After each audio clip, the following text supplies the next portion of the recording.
So whatever happens in Wall Street, in the financial market in the United States, Wall Street, is one of the main references, of course, of the financial market and the economy of the world, affects Latin America, affects Central America, where we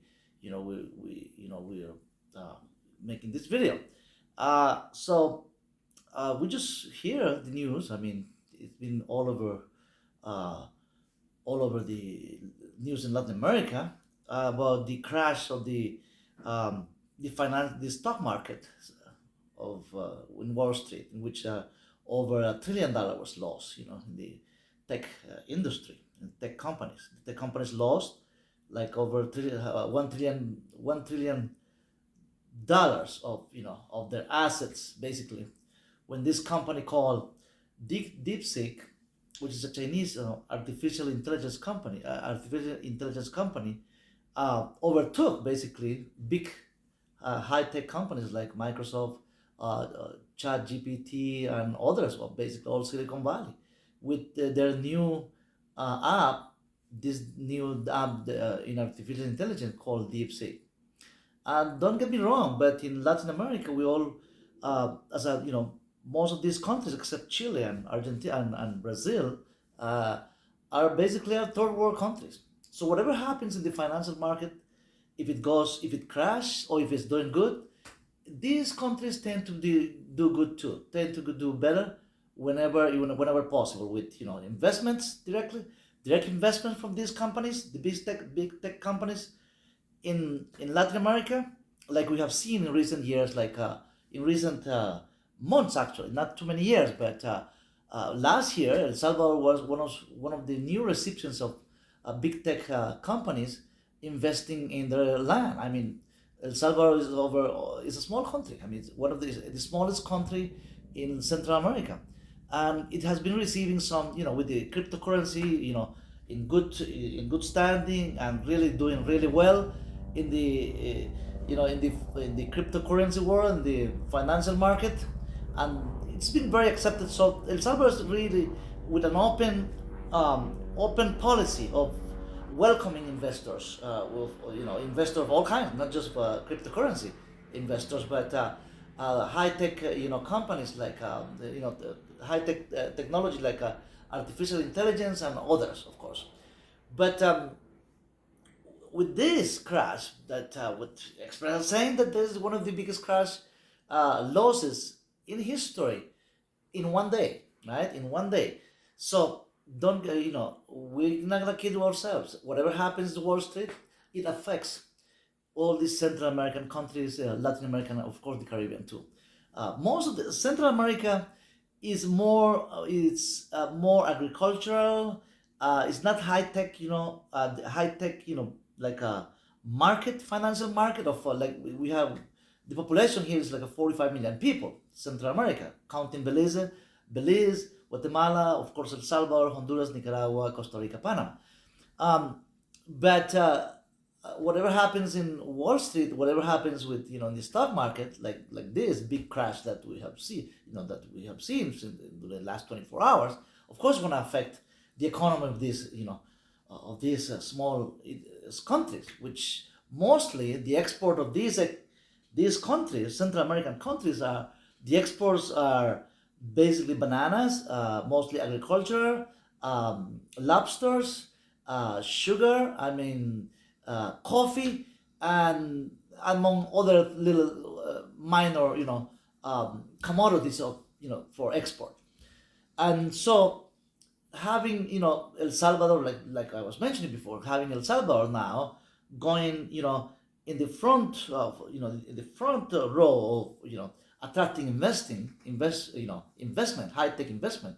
This is the president of El Salvador. He even met uh, last year, met all these big like Elon Musk and others, big high tech CEO in Silicon Valley, to attract more investment here. Of course, Costa Rica has been the attraction with the quality of education in Costa Rica and Panama too, but more Costa Rica, having many many software engineers, many high tech uh, college and universities, and they're preparing, of course, the best talent in in high tech in the Central America. Panama and Costa Rica has been the front for you know of investing in education in high quality high tech jobs. So basically, with all this going on in Wall Street, like this crash that we just been witnessing in the last 24 hours, in which basically Microsoft is going like a little, losing tons of money. And what losing money, what does it mean for these high tech Silicon Valley companies losing money in that, in that amount? I mean, huge amount, overtaken by the Chinese company called DeepSeek artificial intelligence. I mean, this is a small startup that that just not long ago was not a well-known brand name, but apparently they can do things in a cheaper way. They can even took over Chat GPT, which is very popular application, very popular app among users, in all over the world, basically. And well, if Microsoft, let's break in this to the bones. I mean, to the meat and the bones, basically. I mean, if Microsoft has invested in Costa Rica like over $500 million in the last five years, if they start losing money, because of the Chinese high technology, small startup that are more advanced, according to what the report is saying, meaning they might have to fire people, they might have to lay off, there's going to be layoffs. People are going to lose their jobs in Central America. People working all over Central America, they may have to start losing their jobs. They high paying jobs in technology. Especially like I was saying before, in Costa Rica, Panama, and El Salvador now, right? And of course, Argentina now is moving into that direction. His Argentinian president has been meeting with Elon Musk and other high tech, CEO, all big players will meeting with all these big players in Wall Street, right? But who knows? I mean, they may have to change of policy in Latin America, but how you view the high tech companies, the US and Western high tech companies, and now you have to be more open to open, your spaces, open, your policy to attract basically high technology from all over the world, basically, because you to remain competitive. I mean, remain competitive and to be able to develop these countries, you have to be really open to for all foreign investment. I mean, they might have to Latin America have to most likely they're gonna have to open up their policy of saying, well, we're gonna attract all kinds of investors, from all over the world, like this Chinese company. Who knows? I mean, right now, as we speak, Central America, I mean, it's very popular, very common to see, like in the automobile technology companies, that Toyota has been here for a long time. We're not gonna mention Toyota, but other car makers like Kia, like from South Korea, from China. I mean, they're making their way in the Central American market. They're competing like they've been competing and very increasing their market share in Central America with more than, I mean, competing neck to neck and neck with Ford Motor Company, what is it, GM, General Motors, and other American companies, which they develop they make good cars. Of course, Tesla is not really heavy in Central America because of the situation of the charger station. I mean, you have to have infrastructure, modern infrastructure for Tesla to be really competitive in Central American market. But it may eventually it's going to get there, because that's the environmentally very much environmentally accepted now in Latin America, that you have to protect the environment. And if you start basically they had to they have to pass new laws, which prohibit with new laws to be able to for oil companies to use, cars to use less oil, to be more, the transportation technology be more environmentally conscious. I mean, so as we say, of course, the medium term is a saving. There is a saving, of course, for people want to save money. I mean, the gas prices always goes on up and down. And remember that not all Latin American countries are gas, big gas producers, right?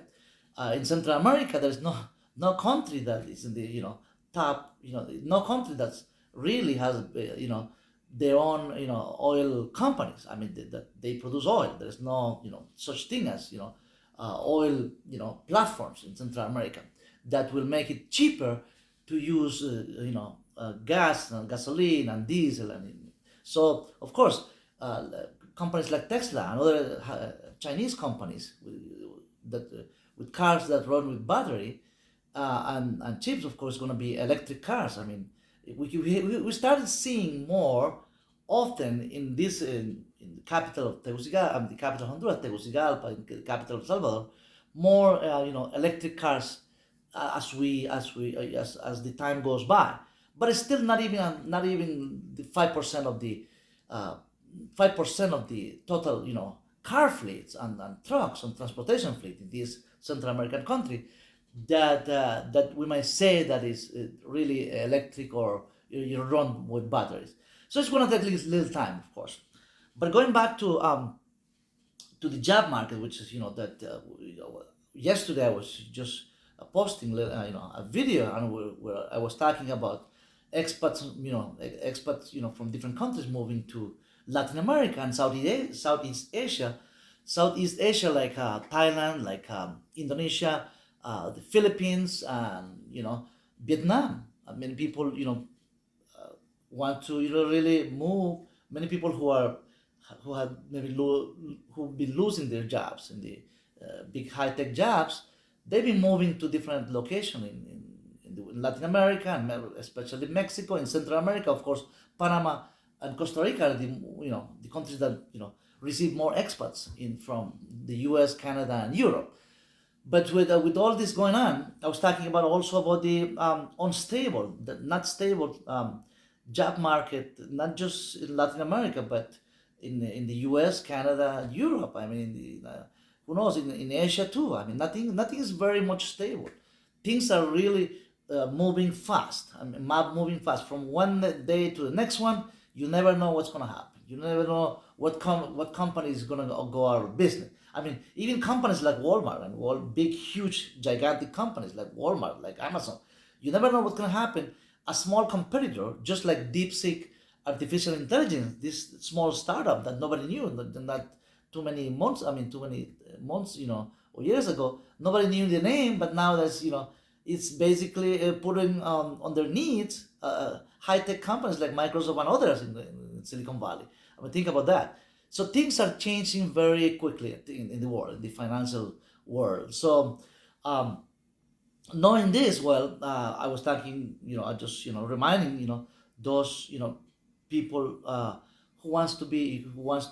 who's moving, from these, from Western countries, looking for a better location where to move and settle, looking for a better quality of life. Of course, you come to a new country. If you even, let's say you go to the Philippines. Philippines has been a popular spot for many expats to go and live, especially retired or the elderly. But now we have seen medium, in the many expats in their 40s and 50s, even in their early 30s, moving and taking a close look at where to move. I mean, where to have a better quality of life, lower cost of living, lower transportation, lower services, lower everything to be able to save money and diversify their assets. Of course, many people are thinking about that, and of course, if you are one of those people that are thinking about moving or are thinking about find a new place where you're gonna settle with your family or anything. Well, Central America and Latin, just anywhere else, you do your research. Like I was saying, research about what to expect, about what is the language that's been spoken. Like in Belize, the national, the official language is English. From the 7 Central American countries, I think, I'm positive that just only Belize is the one that has English as the official language of the government and the country as a whole. The rest of Central American countries, the official language is Spanish basically. But of course, having a big Hispanic community, like 70 million people of Latino and Hispanic living in the U.S. is not uncommon for people you can find in the U.S. or New York, Miami, Houston, L.A. People even American, American born, U.S. citizen who really, they learn language. I mean, Spanish as a second language in high school. It's very common to see that. I think in U.S. education system, the most popular second language to learn is Spanish. Then I think it's French and on, right, and so on. But so it's not really hard to adjust to a new lifestyle where you can feel comfortable. Of course, safety is important. How safe you feel when you move to a different country. What is the costume? I was talking about the learning about the culture of the people. Uh, what is the local customs? How things go. I mean, how people relate to one another. Central America Central American people are very welcoming people, welcoming, nice, and very courteous, very very polite towards strangers. When I said strangers, meaning foreign citizens, foreign people coming from different countries, not just with with Americans, with Europeans, with Africans. They come, in Central America come people even from the Middle East. I mean, they settle down here, Jews. I mean, from Africa, from China.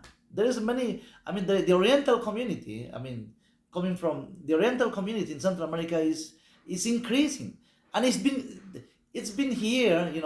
The community, the Oriental community, people from China, from Southeast Asia, Korea, Japan. I mean, they've been here. They've been coming since over 50 years ago, but now we have seen more increasingly. I mean, China is looking to Latin America, of course. I mean, you can tell by there are so many Chinese stores. You can see them in the Guatemala City. I mean, the capital of Guatemala, and El Salvador. If you travel to Central America, Tegucigalpa, San Jose, I mean, Chinese stores, are popping up like a popcorn all over the place in Central America, in Latin America too. Don't even language schools, that I have never seen before. I mean, there are schools of Mandarin. I mean, that they're teaching Chinese. People are starting learning Chinese. I mean, of course, English is the preferred, number one second language in Central America, where people, many bilinguals, many schools that they, of course, teach English. Yeah, and it's very popular, definitely. In Costa Rica, is extremely important. They teach just like as they teach at this Spanish, at the same level they're teaching English. So most Costa Rican kids, I mean, it's very popular that most Costa Rican kids after graduation from high school, they know English like very much, third level English. I mean, think about that. I mean, third level English is almost like going native, native speaker. Like when you reach the fourth level of English, is almost you becoming like a native speaker of the English language. So, talking about all, still continuing with the financial situation of the stock market in Wall Street. This affects import and export in all over these countries, and of course, high tech is becoming more. Colleges and universities in Central America are introducing artificial intelligence. So, with this issue of the Chinese company DeepSeek, artificial intelligence making their way, it's gonna be in no time. They're gonna basically in Central America they're gonna overtake. I mean, overtake meaning it's competitive. It's not like people prefer one thing or another. Whatever is cheaper to use on your phone, whatever app is cheaper to use and uses less energy and less cost, whatever is the place is coming from. It's not just because it's from China. If the high tech is from Africa, of course, I mean, you want to save money. I mean, you save a few dollars here and there, right? I mean, as you use your own, computers and cell phones on and everything in technology, in the farming. I mean, farming is more increasingly. I mean, Central America is mostly about farming. I'm thinking about that. I mean, high tech is making their way in the farming industry to how to more efficiently grow coffee, how to more efficiently grow uh, pineapple, papayas, all kinds of bananas. High tech is there now nowadays, in the banana plantations, also in Central America, So it's going. That's the way it's going to go. With this crash in the stock market, of course, and many, the elite works here, the elite and some middle class, in Central America, they have invested in, you know, they have invested in Wall Street, since many years ago. They've been investing, and all these people they own companies here. So if these people start losing their asset, losing their money, big time, not small amount, right? Big time. What's going to happen with their companies and factories in Central America? They're going to have to start closing down because they're losing money because of what's going on in Wall Street. But whatever happens in Wall Street, it affects. There is a little cold, right? In Wall Street here, the temperatures is even high. We're in Latin America, in Central America, it just it's like Nintendo. What is it? Like a domino crash. It affects one. It touch is never ending. The damage. When there is a damage like in the financial market, the damage it the pain it feels is gonna be feeling in Latin America, especially Central America, in a way, because Central America is codependent. It's depending of what the technology of the first the industrial nation, whatever they doing in the technological world, especially, and the manufacturing industry, that there's so many here, in like in San Pedro Sula here in Honduras, the second largest city in Honduras, is this for they employ like a 200,000 people, the manufacturing, companies, and mostly from the U.S., China, Japan. Some from Asia. Asian investors have been investing heavily, creating jobs. It does help to create jobs. Of course, people are looking for more jobs, with good value. Good paying jobs, what they call, right? But whatever is going on, what I'm trying to get to the topic is that, and to have a little, a summary or conclusion of this video, is that Central America, Latin America has they just got up this morning, so like a big wake up call, saying, "Wow, what's going on?" And whatever is going on in Wall Street, if it's good or bad, if it's good, people are feeling good in Latin America too. In Latin America, because we are like interconnected. It's a global economy. It's a global economy in which we are interlinked. We are not separate, despite what the politics says about this and that. But we are really depend from one another. How to survive in this continent, especially in this continent, right? So we need each other. That's the thing. And Central America is the bridge from the bridge, basically, with North America and South America. And hopefully these things go well. Hopefully it's not gonna continue the economy going crashing, and that we all want better our lives. We all wanna do better for our kids, for our families, for our country. So thanks for this video, and thanks for listening, watching, and hopefully if you really like this content like this, please subscribe and like, and I'll see you in the next video. Thanks for watching, and see you next time. Bye. Take care.